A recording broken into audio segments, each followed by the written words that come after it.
अगर आप लोग हमारे चैनल पर नए हैं तो प्लीज चैनल को सब्सक्राइब करो और ऐसे कार्टून की वीडियो देखने के लिए बेल आइकन को ऑन करें। भगवान कब किसको धनवान बना दे और कब किसको भिखारी पता ही नहीं चलता। रज्जो के साथ भी कुछ ऐसा ही हुआ। पति के जीते जी सब कुछ था, गाड़ियों में घूमती थी, मगर पति की अचानक मौत क्या हुई, सब कुछ खत्म हो गया। बेटे के मरते ही अमीर सास आशा ने गरीब बहू रज्जो को बच्चों समेत घर से बाहर निकाल दिया। गरीब कहीं की मेरे बेटे को खा गई, पता नहीं तुझे कहाँ से उठा लाया था मेरा बेटा। अब मेरा बेटा ही नहीं रहा तो मैं तुझे घर में क्यों रखूं? चल अपने पिल्ले पिल्लियों को लेकर निकल मेरे घर से। माँ जी ऐसा मत कहो, ये आपके ही पोता पोतियां हैं, मैं इन्हें लेकर कहाँ जाऊंगी? खबरदार, जो इन्हें मेरा पोता पोतियां कहा तो मैं तुझे धक्के मारकर निकालूं।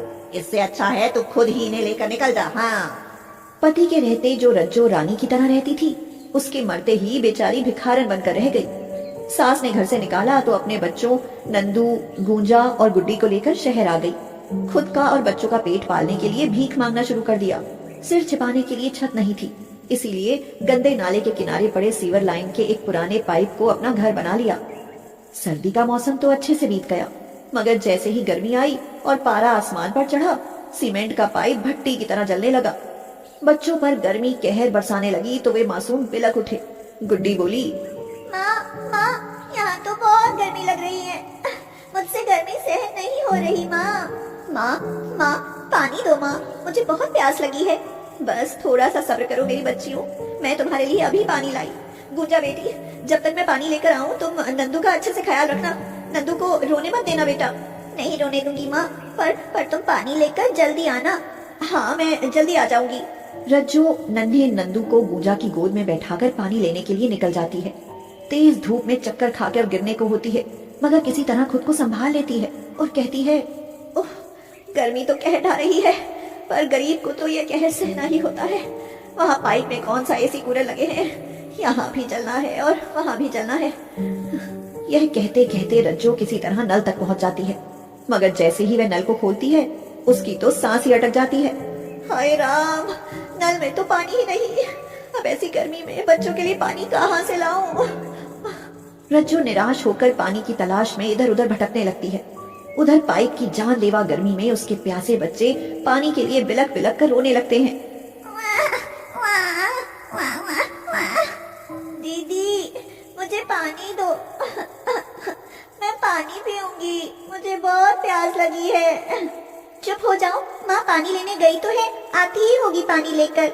रज्जो कई जगहों पर पानी ढूंढती है, मगर उसे कहीं पानी नहीं मिलता।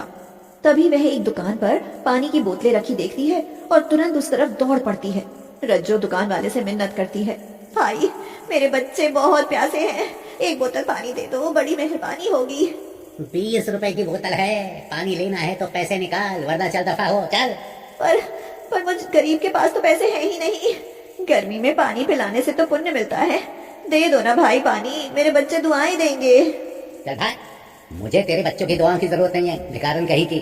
दुकानदार यह कहकर अपने और ग्राहकों को देखने लगता है, मगर तभी अपने बच्चों की प्यास से लाचार रज्जो चोरी करने पर मजबूर हो जाती है। वह पानी की बोतल उठाकर भाग लेती है। दुकानदार चिल्लाता है, अरे अरे अरे अरे अरे उस चोरनी को कोई पकड़ो भाई, मेरी पानी की बोतल चुरा कर भाग रही है। दुकान वाले के यह कहते ही कई लोग रज्जो के पीछे भागने लगते हैं। अरे पकड़ो पकड़ो पकड़ो, उस चोरनी को पकड़ो, पानी चुरा कर भाग रही है। गर्मी और प्यास की सताई रज्जो 4 कदम भी नहीं भाग पाती कि तभी लड़खड़ा कर गिर पड़ती है और लोग उसे पकड़ लेते हैं। दुकान वाला उसके हाथ से पानी की बोतल छीनते हुए कहता है, चोरनी कहीं की, पानी चुराते तुझे शर्म ना आई? मेरे बच्चे गर्मी में बिलख रहे हैं, मुझे पानी दे दो ताकि मेरे बच्चे 2 घूंट पानी पी सके। दे दो भगवान के लिए, पानी दे दो। यह कहते कहते बेचारी रज्जो रोने लगती है और तभी एक बूढ़ी औरत दुकान वाले को डांटते हुए कहती है, इस गरीब को एक बोतल पानी दे दोगे तो मर नहीं जाओगे। ऐसी गर्मी में ही तो पानी से अच्छी कमाई होती है, और उसी में पानी फ्री दे दूंगा तो मैं क्या कमाऊंगा? आया कमाई वाला, छी, ये ले पैसे और पानी इसे दे दे। बूढ़ी औरत दुकान वाले से पानी खरीद कर रज्जो को देते हुए कहती है, बेटी जल्दी से अपने बच्चों के पास जाओ और उन्हें पानी पिलाओ। भगवान आपका भला करे माँ जी। यह कहकर रज्जो जल्दी जल्दी अपने बच्चों के पास आती है। बच्चे पानी के लिए बेचैन हुए जा रहे थे। पानी ले आई माँ? हाँ बेटा ले आई, लो पी लो पानी। गुंजा बेटी, नंदू ठीक तो है ना? माँ लगता है भैया से गर्मी सहन नहीं हो रही, कब से रोए जा रहा है। ला इसे मुझे दे और तू पानी पी। साल भर का नंदू गर्मी से परेशान होकर रोए जा रहा था। रज्जो उसे छाती से लगाकर चुप कराने की कोशिश करती है तो वह उल्टियां करने लगता है। अरे नंदू तुझे क्या हुआ बेटा? तू उल्टियां क्यों करने लगा? माँ लगता है भैया बीमार हो गया है, चलो इसे जल्दी से अस्पताल ले चलते हैं। हाँ जल्दी चलो बेटा, जल्दी चलो। बेचारी रज्जो तपती गर्मी में नंदू को लेकर अस्पताल की ओर चल पड़ती है। तवे की तरह तपती सड़क पर नंगे पांव चलना आग पर चलने जैसा था। रज्जो को तो इस आग का एहसास ही न था, मगर गूंजा और गुड्डी से एक कदम भी चला न जा रहा था। माँ मेरे तो पैर जल रहे हैं, मुझसे नहीं चला जाता। मेरे भी पैर जल रहे हैं माँ। बेटियों की यह हालत देख रज्जो से सहन नहीं होता।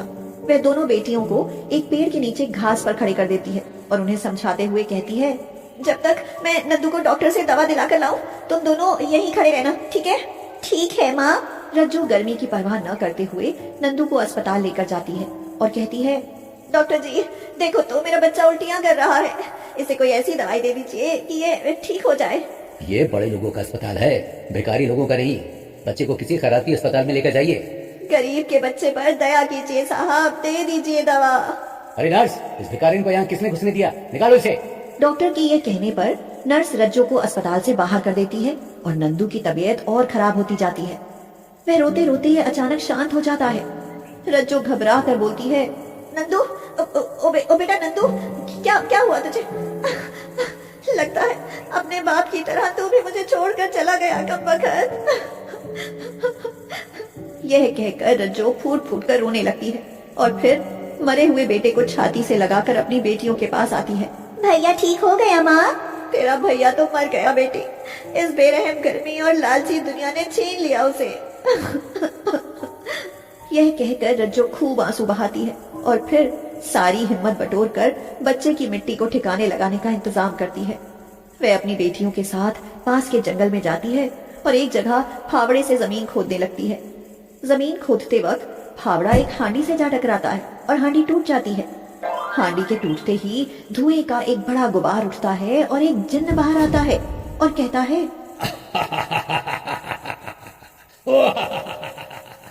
मैं आजाद हो गया। मैं 1000 साल से इस हांडी में कैद था, तुमने मुझे आजाद किया। बोलो क्या इच्छा है तुम्हारी जिसे मैं पूरी करूं? क्या तुम मेरे बेटे को जिंदा कर सकते हो?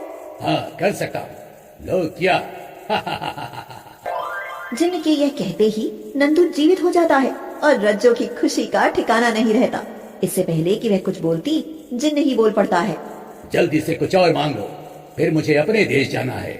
मुझे इतना धन दे दो कि मैं गर्मी के कारण किसी गरीब को मरने न दूं, प्यासों को पानी, भूखों को भोजन और धूप के सताए लोगों को शरण दे सकूं। यह सुनकर जिन्न रज्जो को एक सोने का जादुई सिक्का देते हुए कहता है, ये सोने का जादुई सिक्का है, तुम इससे सोने के जितने सिक्के मांगोगी ये दे देगा। उस धन से तुम नेकी के जितने काम करना चाहो कर सकती हो। ऐसा कहकर जिन्न हवा में उड़ते हुए आसमान में लुप्त हो जाता है और रज्जो सोने के जादुई सिक्के की मदद से गरीब लोगों के लिए शहर भर में कई पानी के प्याऊ, सराय और भोजनालय बनवाती है।